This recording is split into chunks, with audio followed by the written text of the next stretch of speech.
എന്തെങ്കിലും മെസ്സേജ്. അതാണ് നമ്മളൊരു കടയിൽ വിശ്വസിച്ചിട്ടല്ലേ ഏൽപ്പിക്കണത്. നമ്മളെ ഇവിടെ 2 ദിവസം മുന്നേ എൻ്റെ ഒരു സിസ്റ്ററിൻ്റെ ഇത് കൊടുത്തിരുന്നു ഫോണ്, റെഡ്മി നേരാക്കാൻ. ആ, എൻ്റെ ബ്രദറെ കൊണ്ടുവന്നതേ. പക്ഷെ അത് കൊണ്ടുപോയി നേരാക്കിയിട്ട് കൊണ്ടുപോകുമ്പോൾ അവിടെ എന്താ അതിൽ മെമ്മറി കാർഡും ഇല്ല.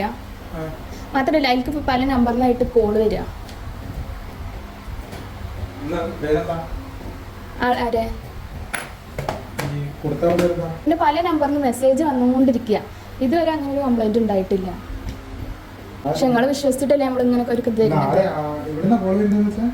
ഇവിടെ നിന്നാ പറഞ്ഞു എന്തോ ഒരു പേര് അഖില് എന്നൊക്കെ പറഞ്ഞു. പേര് നിങ്ങളോ ആണോ വിളിക്കുന്നത്? സത്യം പറഞ്ഞാൽ ഞാനത് അവനെ വിടാഞ്ഞ് ഭയങ്കര സീനാവണ്ട വെച്ചിട്ട്. എനിക്ക് മെസ്സേജും കാര്യങ്ങളൊക്കെ വരുന്നുണ്ട്.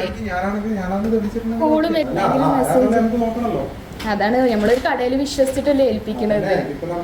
പക്ഷെ ഇത്തെ മെമ്മറി കാർഡും കാണാനില്ല. അതിൽ ഒരുപാട് ഫോട്ടോസും കാര്യങ്ങളൊക്കെ ഉള്ളതാണ്. ഞാൻ വേണമെങ്കിൽ തെളിവ് കാണിച്ചാലേ ഫോണുണ്ട്, ഞാൻ കൊടുന്നിട്ടുണ്ട്. എങ്ങനെ പേടിച്ചോ? ആരാ നോക്കി? ആരാ മനസ്സിലായോ? ആരാണ്? അതാരാ? പ്രത്യേകിച്ച് ഒക്കേഷനും കാര്യങ്ങളൊന്നും ഇല്ല, ജസ്റ്റ് ഇവർക്ക് കൊടുക്കണതാ പറഞ്ഞു. പിന്നെ വിശേഷ ദിവസം അല്ലാത്തോണ്ട് എക്സ്പെക്ട് ചെയ്യൂല പറഞ്ഞിരുന്നു. ഇൻസ്റ്റയില് പറഞ്ഞിട്ടുണ്ടായിരുന്നു. ഒന്ന് ജസ്റ്റ് ആദ്യം പേടിപ്പിച്ചിട്ട് കൊടുത്താൽ മതി എന്നുള്ളത്.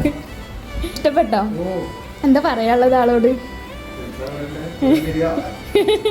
ആളോട് പ്രത്യേകിച്ച് എന്തെങ്കിലും പറയാന്?